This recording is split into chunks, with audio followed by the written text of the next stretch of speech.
maamulka degmada Qoryaale oo uu horkacayo gudoomiyaha degmadaasi injineer Cabdiraxmaan Siciid Cawad ayaa soo bandhigay gaari noociisu yahay iskarogo oo loogu adeegi doono bulshada degmada Qoryaale. Barasaabka gobolka Togdheer Xamse Maxamed Cabdi iyo xildhibaan Mubaarak Yuusuf Cilmi Bidhi oo ka hadlay gaarigan la soo bandhigay ayaa soo dhaweeyay dadaalka maamulka degmada Qoryaale ay ugu jiraan hawlaha degmadaasi.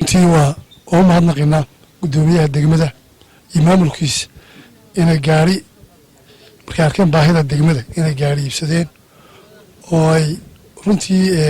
wax badan dabool doona sida gaariga u iibsateen ilaalinteedana ina ku ilaalisaan cidda u dhibaysaan gaariga qofka u dhibaysaan gaariga oo noqdo qof runtii la jecel oo gaariga ilaalinaya waxaan rajaynayaa inay baahidii degmada inta ku xiran bay dabool doonto insha Allah anaguna maadaama wax qabsanteen hadana goladeeganka waan horena wada shaqeynay maamulkii hore idinkana runtii maadaama arnayna wax qabsanaysaan oo idin la shaqeynaa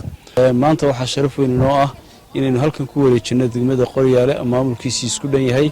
gaarigan iska rogada ah oo baahi weyn ay u qabtay degmada Qoryaale insha Allah biidnillaahi baari wax weyn ka qaban doona adeega bulshada Qoryaale haday tahay dhinaca nadaafada iyo haday tahay dhinaca kaleba runtii gaarigan inay hesho degmada Qoryaale waxa nagala shaqeeyay oo aan runtii maaragtay u soo jeedinaya mahad ballaaran madaxda bangiga Soomaaliland oo ugu horeeyay gudoomiyuhu oo noo fududeeyay ama facilitation loogu sameeyay si arfaasana noo siiyay in lacagtaas horumarin loo siiyo Qoryaale oo ay maaragtay isaga bixiyaan hafto way noo fududeeyeen gaarigana waa la soo iibiyay maanta waxaan ku wareejinaa gudoomiyaha degmada baabuurkii waa gaariga iska rogada waa gaariga quruxda badan waa gaariga laba shidla ah waxaan kula dardaarmayaa gudoomiyaha gaariga in loo dhiibo dareewal wanaagsan oo ilaaliya oo la xajaleeya oo wax weeyaan taariikhda ku gala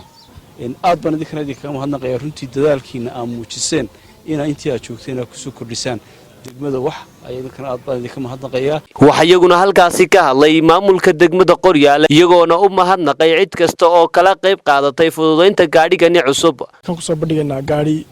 iska roga oo degmadu iibsatay horumarin bangiga ka sii qaadatay gaarigu waa gaari degmadu aad ugu baahan tahay haday noqoto fiya dhowrhaan haday noqoto dhismaahan iyo haday noqoto maalinta degmadu ay sii kordhayso waxay u baahan tahay wax baahideedii kor u sii qaada oo baahideedii daboola baahidii marba sii korodha in la daboolo marka tan waa dadaalada aynu ugu jirno in degmada baahideedii aanu daboolno ayay qayb ka tahay aad bay farxad maanta noogu tahay haddaan nahay maamulka degmada Qoryaale inaan maanta la wareegno gaarigan iska rogada ah ee halkan taagan gaarigaas oo aad iyo aad baahi weyn degmadu ugu qabtay muddo badan aan ku taabanay mar inuu gacanteeda soo galo oo baahi badan degmadu leedahay daboole aan ku daboolina haddii Ilaahay ka dhigo gaarigaas oo aan ugu talagalnay kabka degmada inaan magaranaysa ka bixino oo anagu aan degmahan isku tashano aan kabkayga ka bixino waxaan aad iyo aad ugu mahad celinayaa gudoomiyaha gobolka Togdheer Xamse Maxamed Cabdi iyo mas'uuliyiinta banka oo iyaguna hawshan la fududeeyay ayaan la Cabdullaahi Jaamac warbaahinta caalamiga SBC magaalada Burco.